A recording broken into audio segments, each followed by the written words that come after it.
So this little pile of surplus you see in front of you is from a local Army Navy surplus place in town here that just closed up shop. The gentleman who ran it found a really good job, and he's moving on, so he sold off his inventory. And this here is a shelter half, or a U.S. Army personal tent. And we're going to take it apart, and I'm going to show it to you today.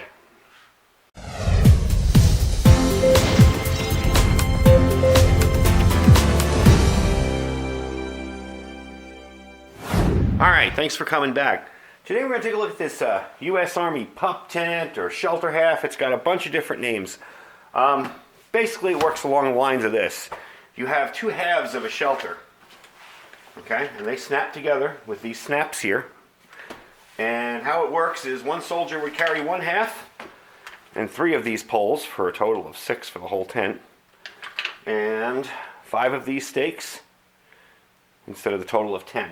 Now what I've done here is I've snapped this together because that's one less thing for me to set up if I'm out, using this tent. But these snap apart separately. And I believe see they snap apart like that. And you can just snap it together for a full tent. They fold over like that. The shelter is made of a fabric that's waterproof. And you have your little grommets to attach your stakes to. Make sure I'm getting this in the camera and not just talking to nobody. There's your grommets. So basically how it works is each guy carries half the tent. It's a little bit lighter. They're about 5 pounds total. The shelter half, when fully assembled, is like 7 feet by 5 feet by 12 feet long, including the flaps. Okay. Basically how you put it together is you stake out one side. You put up 3 of these in the front. Stake out the other side. And then put your 3 more in the back. So that way you have a full setup. Basically these have been in use for, since the Civil War. They've changed a lot over the years. It's gone through upgrades, but the principle's pretty much the same. The fabric I was telling you about is called cotton sateen fabric. It actually has a national serial number. It's fire and waterproof and mildew resistant, and that's pretty much it. So what we're going to do is I'm going to take it outside, and I'm going to set it up for you. And I'm going to give you a look inside and out and around.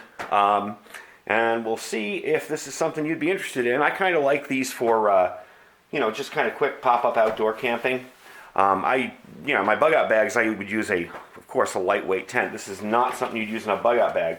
However, in a car kit, if your car is too small to sleep in, this wouldn't be a bad shelter, although I would recommend putting a tarp for the bottom because there is no bottom to this tent.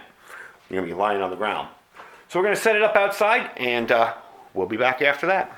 Alright, so here it is set up outside. I'm not sure I did the best job setting it up, but then again, not too bad. I didn't drive the stakes all the way into the ground everywhere because I don't want to have a hard time pulling them up here in the soil. I'll give you a look around the other side. Alright.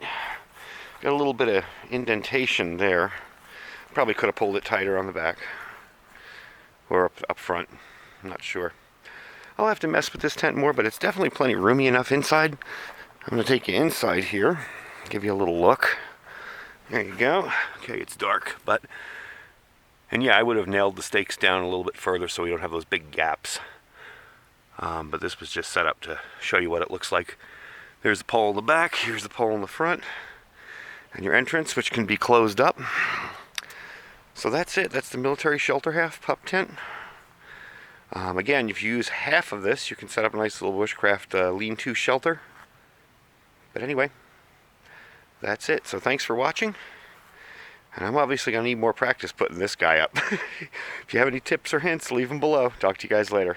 Bye.